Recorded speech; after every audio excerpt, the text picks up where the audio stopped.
Every single day, 1,000 human souls are fed into a screaming machine to keep one man alive. He could just die and come back. So why don't they let him? 5 separate people in 5 separate comment sections with no evidence of coordinating or copying each other asked that exact question after learning the same 2 facts about Warhammer 40,000. Fact 1. The Emperor of Mankind has been entombed on a device called the Golden Throne for over 10,000 years, sustained by the daily sacrifice of roughly 1,000 psychically gifted humans whose souls are consumed to keep him functioning. Fact 2. The Emperor belongs, or may belong, to a rare class of immortal beings called Perpetuals, who resurrect after death. Put those together and you get a contradiction that looks like a plot hole wide enough to fly a battle barge through.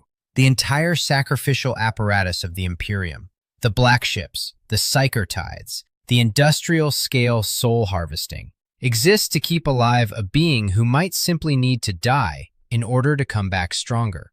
One commenter captured the visceral confusion perfectly. 1,000 psychics a day are sacrificed to keep the Emperor alive? WTF?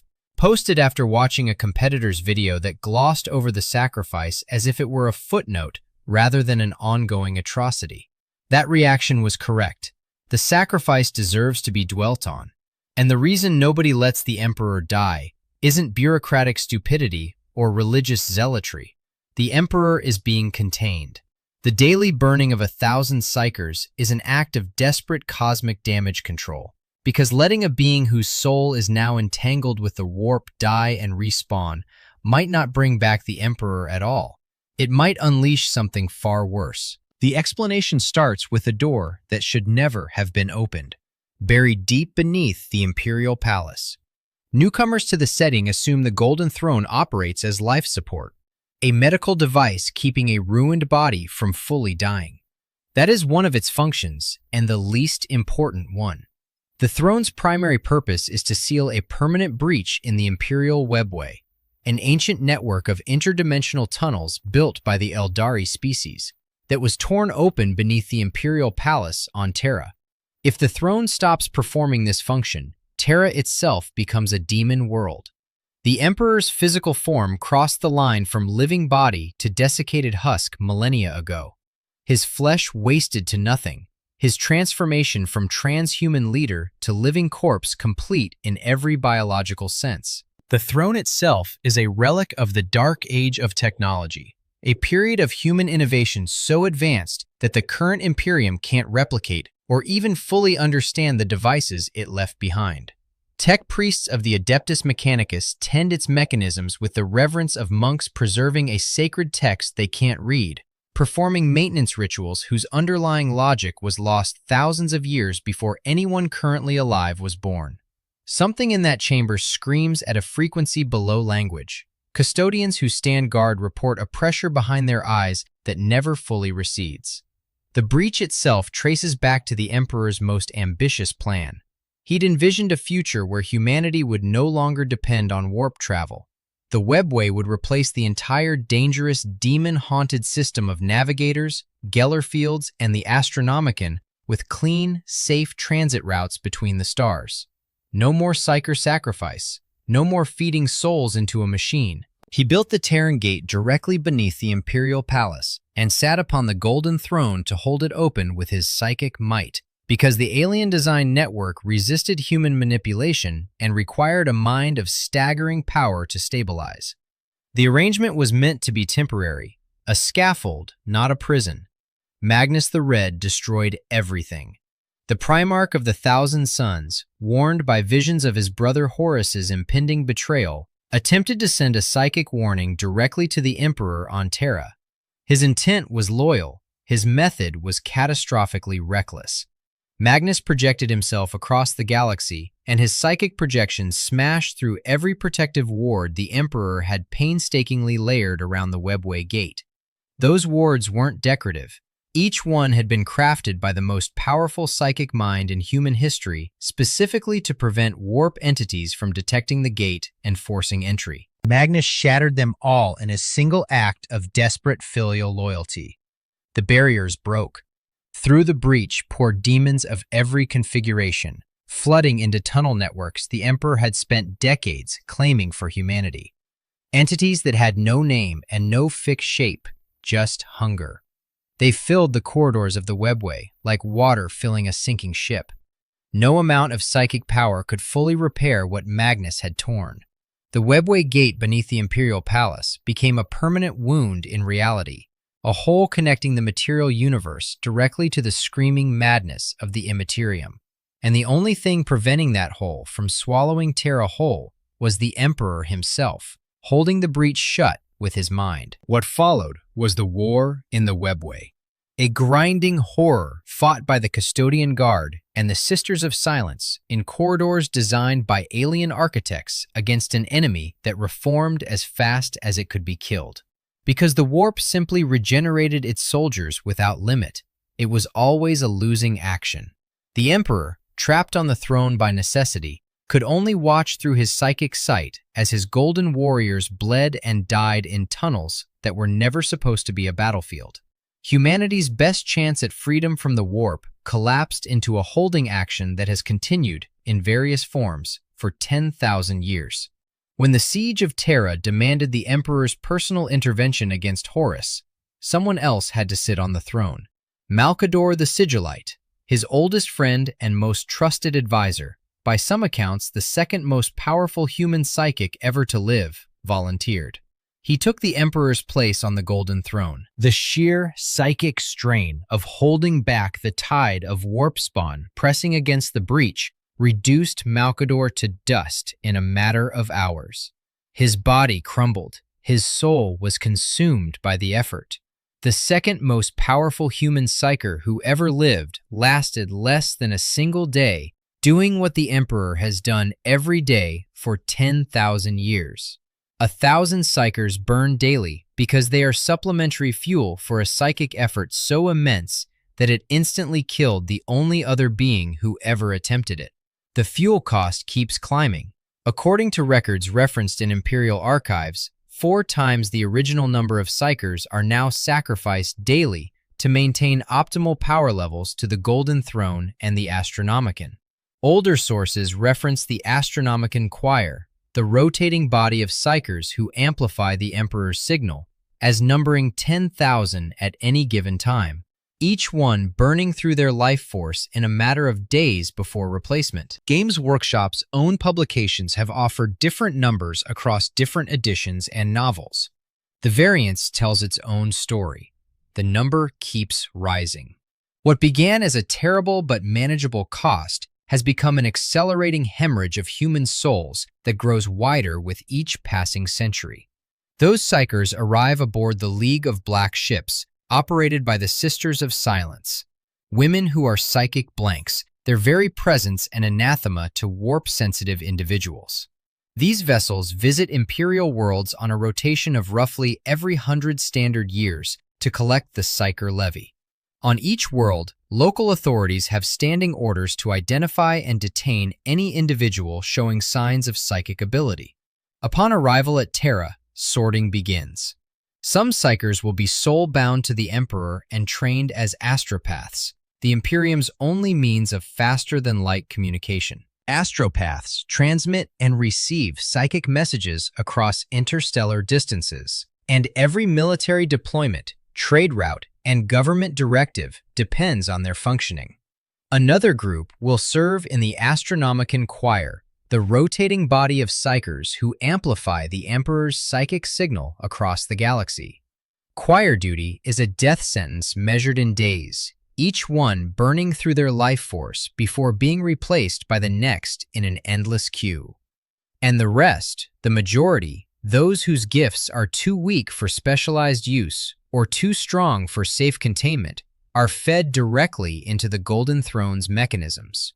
They don't die peacefully. Their bodies waste into nothingness as their psychic essence is devoured. Thousands upon thousands have been sacrificed across the millennia simply to maintain the status quo. One commenter watched a competitor's video that glossed over this sacrifice as if it were a footnote rather than an ongoing atrocity. They were furious. Rightly so. Glossing over it normalizes something that the fiction itself frames as monstrous, a necessary monstrosity, but monstrous all the same. Each of those 1,000 daily souls belonged to a person with a name, a homeworld, a family that had them dragged away by imperial authorities. The machine eats them, and the machine is always hungry. The second function the throne sustains, the Astronomicon, is a psychic beacon projected from Terra across 50,000 light-years of space. When a navigator guides an imperial vessel through the warp, they orient by the Astronomicon's light the way a ship at sea orients by a lighthouse. The Emperor still maintains the Astronomicon, but he is no longer strong enough to sustain the signal alone. Without it, navigators lose their reference point. Warp travel over any significant distance becomes suicide. Ships emerge centuries off course, in the wrong system, in the wrong millennium. Or they never emerge at all, swallowed by the predatory entities swimming through warp currents like sharks through bloodied water. In-universe evidence confirms what happens when the light dims. Around 999.M41, the opening of the Great Rift tore the galaxy in half and caused a period called the Noctis Eterna, the Days of Blindness. For roughly 33 days, the Astronomicon signal was obscured across vast regions of imperial space. 33 days. In that span, thousands of ships were stranded in the warp. Billions died. From starvation on worlds dependent on imported food, from military defeat on worlds awaiting reinforcements, from isolation as communication networks went silent. Robute Guilliman, the resurrected Primarch, found the Imperium cleaved in two. Everything on the far side of the Great Rift, a region designated Imperium Nihilus, the Dark Imperium, was effectively severed from the Emperor's light and abandoned. 33 days of dimmed light killed billions and fractured a galactic civilization. Permanent failure would be incomparably worse. And the precedent already exists. During the Age of Strife, Old Night, lasting from roughly the 25th to the 30th millennium, massive warp storms severed interstellar travel across the galaxy. There was no Emperor. There was no Astronomicon. Human civilization, which had previously spread to millions of worlds during an earlier Golden Age, shattered into isolated fragments. Each world fended for itself. Daemon incursions consumed entire star systems. Psykers, their powers unchecked by any organizing authority, became doorways through which chaos entities entered the material universe and enslaved local populations. Humanity's own artificial intelligences, the Men of Iron, launched a rebellion that killed billions more. Terra itself devolved into warring techno-barbarian kingdoms where cannibalism and blood worship became commonplace survival strategies. The species came closer to outright extinction during Old Night than at any other point in its history. 5,000 years of darkness, 5,000 years of proof that humanity, when isolated and unguided, tears itself apart. The Emperor emerged from that darkness, united Terra by force, and launched the Great Crusade specifically to ensure Old Night could never happen again. The Astronomicon was the mechanism of that insurance. Without it, every world in the Imperium returns to where Terra was during Old Night, alone, unguided, surrounded by things that feed on human suffering. Both functions, the Webway Seal and the Astronomicon, fail the moment the Golden Throne stops. The breach under the Imperial Palace opens, and Terra is consumed from the inside out by a demonic incursion of potentially limitless scale. Simultaneously, the beacon goes dark, and 1,000,000 worlds are cut off from one another overnight. The Imperium doesn't decline, it evaporates, and the throne is failing. Since 986.999.M41, its mechanisms have developed technological failures the Adeptus Mechanicus can't repair. The fourfold increase in daily psyker sacrifice is a symptom of a system losing efficiency and compensating by consuming more fuel. Tech priests maintain it through inherited ritual, applying fixes to components they can't replicate, praying that each repair holds long enough for the next shift to arrive. The underlying machinery is older than the Imperium and was designed for a temporary purpose that became permanent when Magnus tore the webway open. Every year it runs is a year past its intended lifespan. The cage is cracking. This is the context in which the perpetual question must be evaluated. The stakes are absolute. The margin for error is zero. And the proposed solution, let the Emperor die and trust that perpetual resurrection will bring him back, demands certainty about the resurrection mechanics that the lore flatly refuses to provide. Perpetuals are among the rarest beings in Warhammer 40,000. They possess an inherent ability to return from death, though the mechanism has never been given a clean scientific explanation in-universe, a gap that is itself significant. Vulcan, Primarch of the Salamanders and the most thoroughly documented perpetual in canon, has died and resurrected from extreme trauma, including direct nuclear orbital bombardment and decapitation.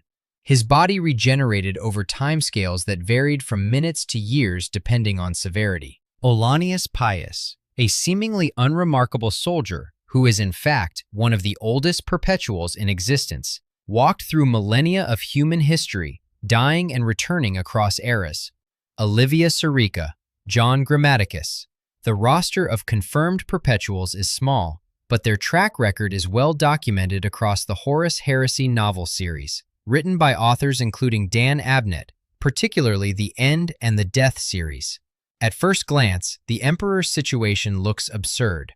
If Vulcan can survive a nuclear strike, surely the Emperor can survive death and come back ready to resume his duties.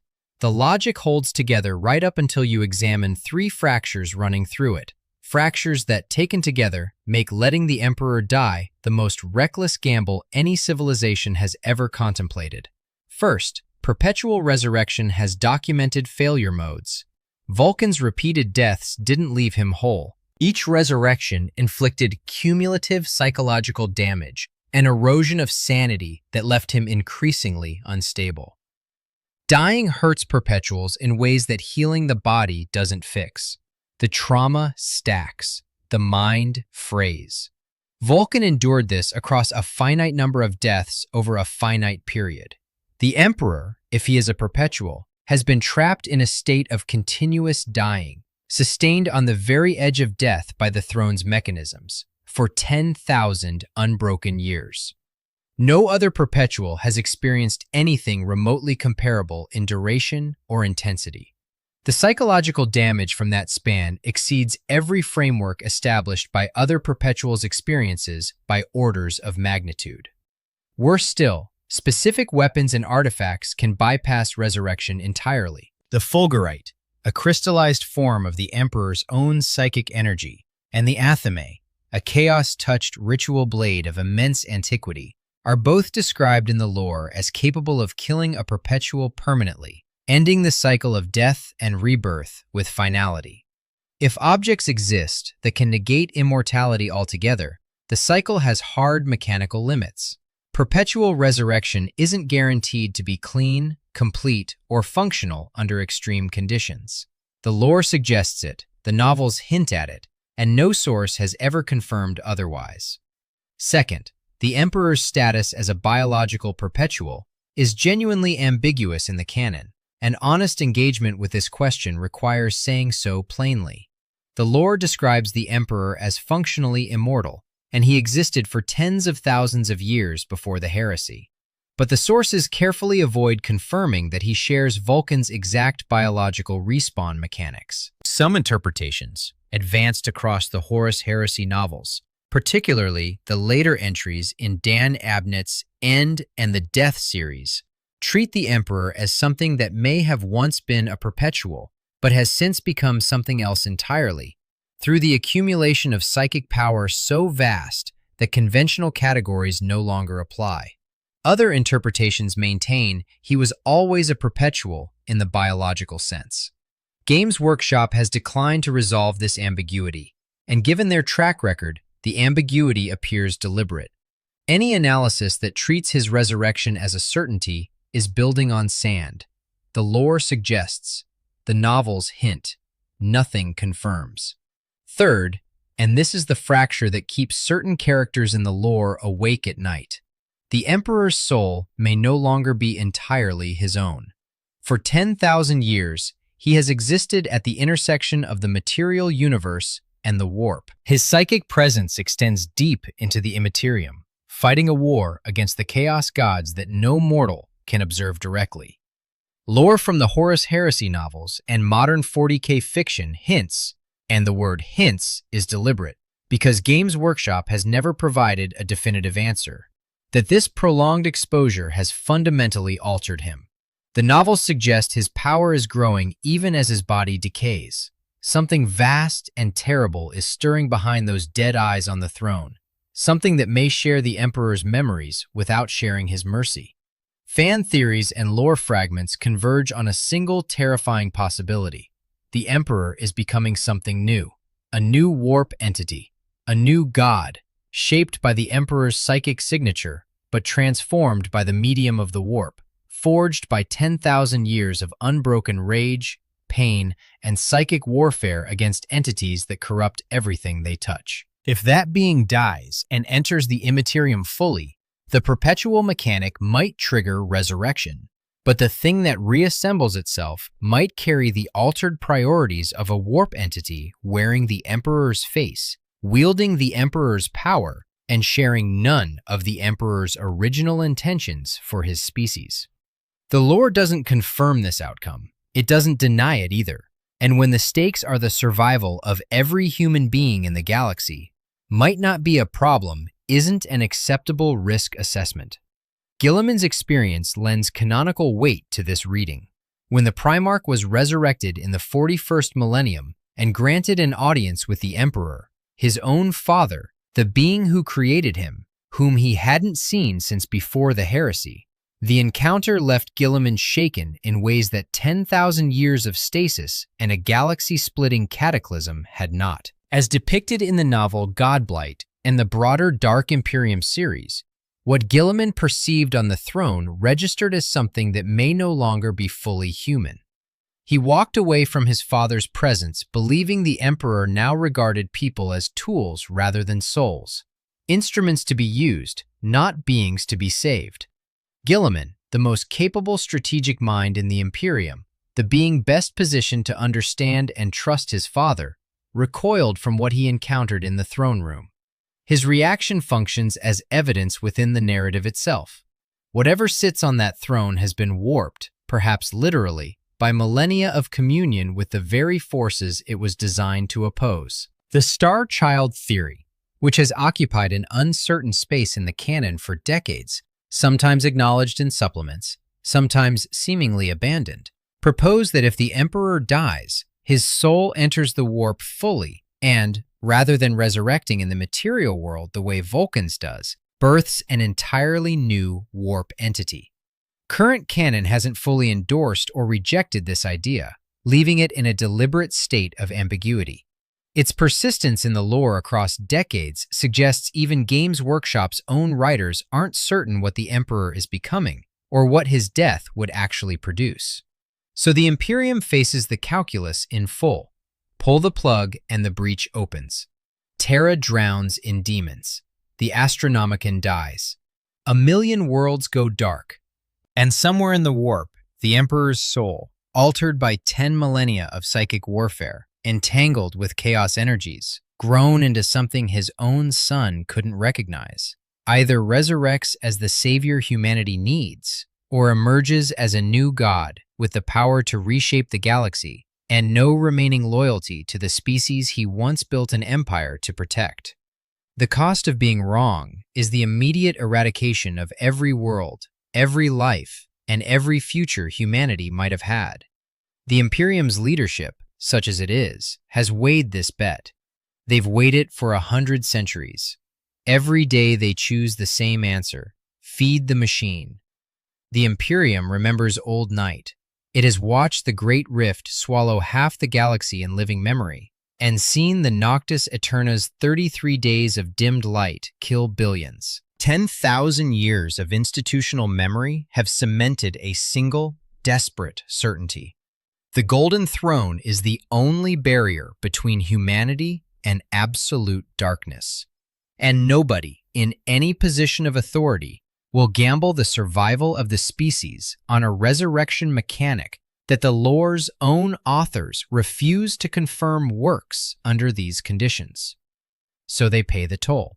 1,000 souls a day. Maybe 4,000 now. They load the black ships. They collect the psyker tithe. They feed the screaming machine. And they pray, with the terrified sincerity of people who understand exactly what they're doing and exactly what happens if they stop, that the throne holds for one more day. Buried under all the grimdark, under the skull iconography and the galaxy-scale carnage, this is actually the most human story in Warhammer 40,000. A being who tried to save his species, who built a door to freedom, watched it get smashed by his own son's mistake, and then sat down in the wreckage to hold back the flood with his bare hands. For 10,000 years. In agony that killed the second most powerful psyker in human history in less than a day. The Emperor didn't choose this. Magnus's catastrophe chose it for him. Horus's betrayal sealed it. And the entire Imperium, every screaming psyker, every tech priest performing maintenance rituals they don't understand, every custodian standing guard in a room where the pressure behind their eyes never fully recedes, is trapped in the same bargain. They are managing a catastrophe that started 10,000 years ago and has never, for a single moment, stopped. The Webway project would have freed humanity from all of it. Safe travel without warp exposure. No psyker sacrifice. No Astronomican dependency. No throne. The Emperor saw that future clearly enough to spend decades building toward it, and one loyal son's reckless psychic message burned it all down in an instant. That is the tragedy at the center of everything. The prison wasn't built by a tyrant. It was built by a father whose children destroyed the only exit, and who has spent 100 centuries holding the door shut so the rest of the family can survive. The throne will fail on its own. The mechanisms are degrading. The tech priests can't fix what they don't understand. The psyker cost is climbing. One day, and the lore makes clear that day is approaching, not receding, the machine will simply stop, and whatever happens next, whether resurrection or corruption, or a new god born screaming into the warp, or just silence, will unfold whether the Imperium is ready or not.